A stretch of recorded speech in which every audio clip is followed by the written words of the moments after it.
শুভ সন্ধ্যার অনেক অনেক শুভেচ্ছা বন্ধুরা। এই যে দেখো চা হয়ে গেছে, তোমরা কে কে খাবে চলে আসো তাড়াতাড়ি। সোনামা কি বলছে, আমি খাবো চা, কে খাবে? আমি বলেছি যে বন্ধুরা তোমরা চলে আসো তাড়াতাড়ি। সোনামা বলছে আমি খাবো। সোনামা খাবে। তুমি কি আমার বন্ধু নাকি? তুমি বন্ধু না নাকি?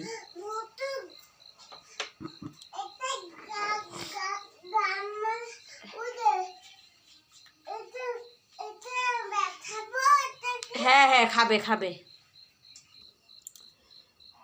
তো বন্ধুরা চা খাওয়া হয়ে গেছে। তোমরা তো জানোই সবসময় বলি সোনামা থাকলে আর ওখানে কথা বলার বুদ্ধি নেই, তার জন্য চাটা খেয়ে নিয়েছি। এতক্ষণে সোনামার সাথে আর কথা বলিনি। তো সোনামার সামনে কোনো কথাই বলা যাবে না ও থাকলে। এই যে দেখো দুইজন লেগে গেছে।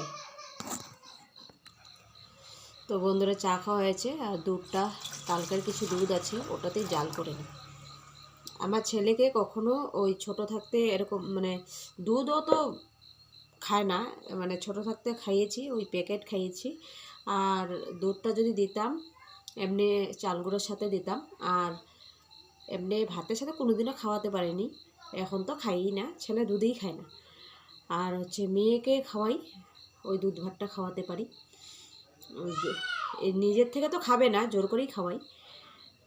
খুব কোলে নিয়ে খাওয়া দেখলেই পালায়, তো পালিয়ে যায়, ওকে দৌড়ে ধরে এনে তারপরে ওকে খাওয়াই।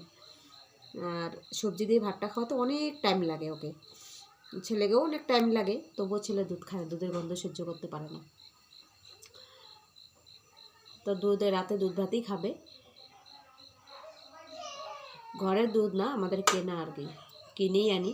দেখো ওই যে সোনামা আর দুজন দাদা ভাই বোনও লেগে গেছে, মানে কিছু একটা চাইছে, মানে কিছু মানে কি দাদা বই নিয়ে বসলে দাদার প্রত্যেকটা জিনিসই ওকে লাগবে, বই লাগবে, কলম লাগবে, সব কিছু লাগবে, ওটাই জেদ করতে থাকে। তার মধ্যে আজকে বাবা এসছে, আমার বাবার সাথে ওই আরও দুজনই বাবার সাথে ওখানে হুলস্থুল করছে। বাবা থাকে বোনুর পক্ষে, দাদা একা, দাদার সাথে লাগতে থাকে। তো আমি দুধটা জাল করছি, দুধটা জাল করে তারপরে যাব ওই ঘরে। আমি গিয়ে সোনামাকে রাখবো, তখন পাপা বই পড়বে। দুধটা জাল হয়ে গেলে চলে যাব, তারপরে আমি ওকে নিয়ে আলাদা রুমে রাখবো, কারণ রাখা যায় না। ও দাদার সাথেই, দাদার বই পড়লে দাদার সাথেই থাকবে, দাদা যতক্ষণ ঘরে থাকে দাদার সাথেই থাকবে। তো বন্ধুরা তোমাদের নিশ্চয় চা খাওয়া হয়ে গেছে, আমারও চা খাওয়া হলো।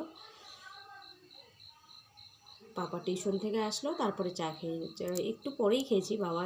বাবা এসছে আজকে সকালে ট্রেন দিয়ে, তো বাবা ওই দিকেই ছিল, বোনের বাড়ির দিকে, তো ওখান থেকে আসলো, তারপরে আমরা চা খেলাম বাবা আসার পরেই।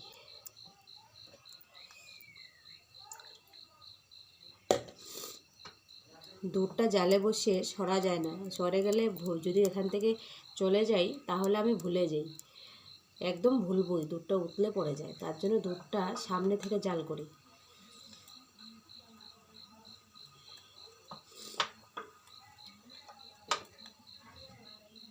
তিন দিন ধরে একই পাত্রে দুধ জাল করছি, মানে দুধ থাকে ওটাতেই আবার দুধ দিয়ে জাল করছি, যার জন্য দুধটা না এখন ফুটছে আর কি, নিচে একদম ভারী হয়ে পড়েছে। তো তাই এখন ভেবেছিলাম করব না, কিন্তু উপায় নেই, ছিল দুধ, আবার ভাবলাম আরেকটা বাসন নিয়ে করবো, এটাতেই করলাম, কালকে এটা খালি করে দেবো।